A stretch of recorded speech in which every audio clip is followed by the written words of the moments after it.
नमस्कार दोस्तों, SCP channel पर आपका स्वागत है। चालू करते हैं आज की कहानी। घर का गार्डन। बेटे बहू को सिख देने वाली कहानी। आप नहीं जानती माँ, यहाँ उल्टी गंगा बहने लगी है। ससुर जी जब से रिटायर्ड हुए हैं, मेरी सास और ससुर दोनों किसी फिल्म के लवबर्ड्स की तरह अपने आप को जवान समझने लगे हैं। दिन भर हमारे घर के पास बने गार्डन में झूले पर बैठे बातें करते रहते हैं।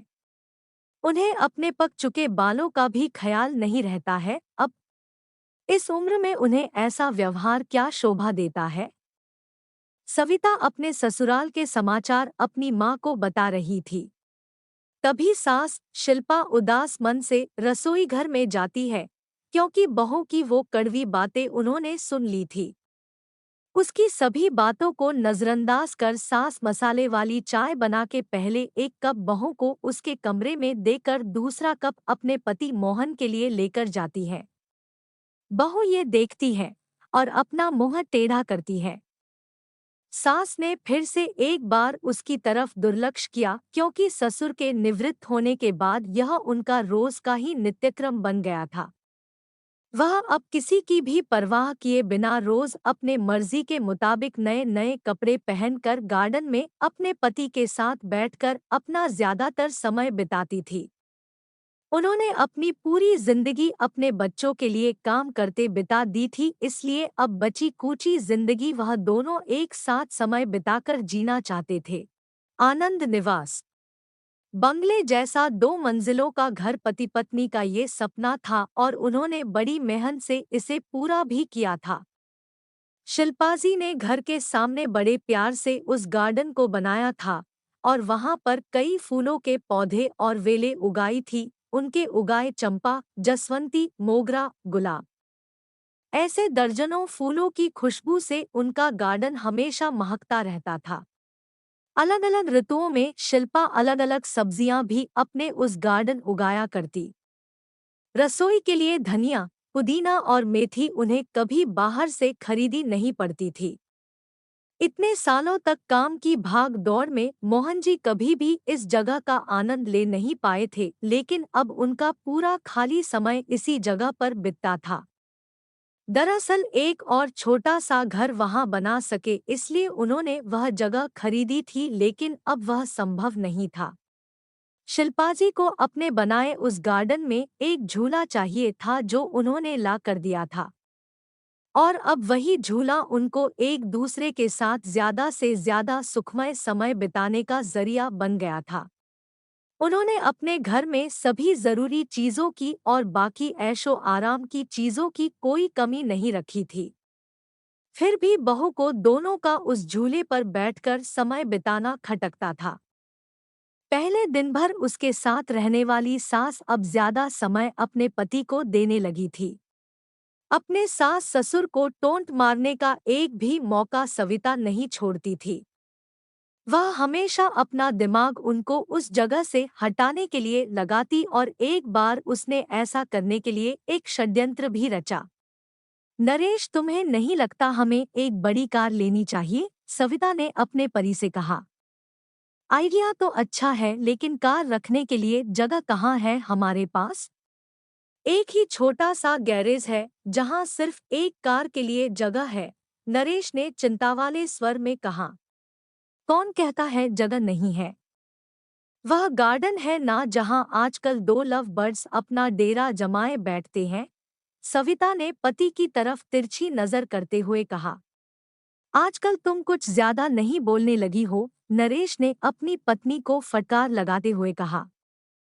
लेकिन सच तो ये था कि उसने भी इस बारे में अपने पिता से बात करने का मन बना लिया था। अगले दिन नरेश पिता के पास गया और उनसे बोला, पिताजी, मेरा और आपकी बहू का मन है कि एक बड़ी कार ली जाए। पर बेटा, हमारे पास पहले से एक गाड़ी है ना।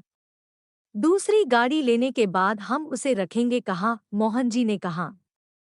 पिताजी, इसी गार्डन में एक नया गैरेज बनाने की सोच रहा हूँ। सविता को इस गार्डन की कोई पड़ी नहीं है और माँ भी भला अब और कितने दिनों तक गार्डन का ख्याल रखेंगी। इसलिए अच्छा होगा कि सभी पेड़ पौधों को तोड़कर यहाँ गैरेज बना लिया जाए।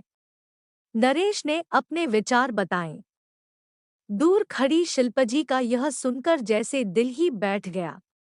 मोहन जी अपना गुस्सा दबाते हुए बोले, मुझे तुम्हारी माँ से पूछना पड़ेगा, मुझे थोड़ा वक्त दो। क्या पिताजी, इसमें क्या मम्मी से पूछना? आप दोनों तो किसी का विचार करते ही नहीं हैं। दिन भर झूले पर बैठे रहते हैं, बिना चार लोगों के बारे में सोचे। अब सविता घर में है, छोटे बच्चे भी हैं घर में और आने जाने वाले लोग भी, तो आपको कैसे देखते हैं? आप किसी का विचार नहीं करते। नरेश थोड़ा चिढ़ते हुए ही बोला। अंदर से सविता की बड़बड़ भी चालू ही थी। मोहन कुछ नहीं बोल पाए। उस दिन बेटे और बहू ने बाहर से अच्छा खाना मंगवाया था, लेकिन शिल्पा और मोहन जी के गले से निवाला उतरे ना, ऐसा हो गया था। उस पूरी रात दोनों ही जागते रहे थे। लेकिन सुबह सुबह कुछ विचार आने से मोहन जी के चेहरे पर मुस्कान आ गई थी। मोहन जी खुद रसोई घर में जाकर चाय बना कर लाए थे, लेकिन शिल्पा जी इतनी निराश थी कि वह आज बगीचे में किसी भी पेड़ पौधे को पानी तक डालने नहीं गई थी। पूरा दिन तो बड़ा ही नॉर्मल तरीके से गुजरा था, लेकिन शाम को नरेश की आंखें फटी की फटी रह गई थी जब उसने घर के आगे घर भाड़े से देना है का बोर्ड पढ़ा था। नरेश ने मोहन जी से कहा, पापा, माना कि हमारा घर बड़ा है, लेकिन इसका यह मतलब थोड़ी है कि हम उसे भाड़े से दे दे। बेटा, अगले महीने मेरे साथ काम करने वाले शास्त्री जी रिटायर हो रहे हैं और वही अब इस घर में भाड़े से रहेंगे, मोहन जी ने कहा। लेकिन वह कहाँ रहेंगे? नरेश ने अपनी शंका भरा सवाल पूछा। घर के उस हिस्से में जहाँ तुम रहते हो, मोहन जी ने कड़क आवाज में कहा। और पापा, हम कहाँ रहेंगे? नरम पड़ती आवाज में नरेश ने पूछा। बेटा, मैं मानता हूँ कि मैंने तुम्हें इस लायक तो बनाया है कि तुम अपने पैरों पर खुद खड़े हो सको। इसलिए तुम्हारे पास 1 महीना है, तुम अपने लिए नया फ्लैट ढूंढ लो या कंपनी के फ्लैट में रहने चले जाओ। वहाँ तुम्हें तुम्हारी उम्र के लोगों का साथ मिल जाएगा और इस घर में हमें हमारी उम्र के लोगों का साथ मिल जाएगा। तुम भी सुखी और हम भी। मोहन जी ने सब कुछ साफ साफ बताया। पापा, लगता है आप तो नाराज हो गए।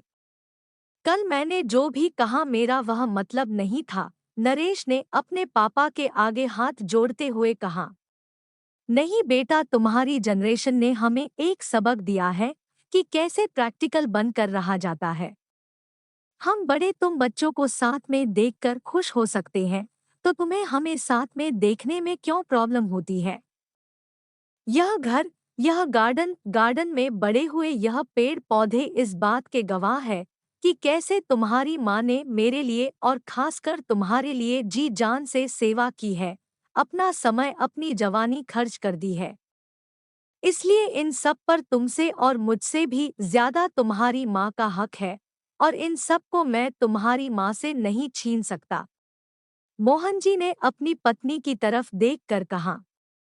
दोस्तों, जाने अनजाने में हम हमेशा यह गलती कर बैठते हैं। हम सोचते हैं कि हमारे बड़े बूढ़े हमारे हिसाब से जीवन जिए। ऐसा करवाने के लिए हम उन पर अपने विचार थोपने लगते हैं, लेकिन हम यह भूल जाते हैं कि उन्होंने हमारे लिए कितना त्याग किया है, और जब उन्हें उनके हिसाब की जिंदगी जीने का मौका मिलाता है, तब उनका साथ देने के बजाय हम उनके विरोधी बन जाते हैं। कहानी अच्छी लगी तो वीडियो को लाइक, शेयर और चैनल को सब्सक्राइब करें।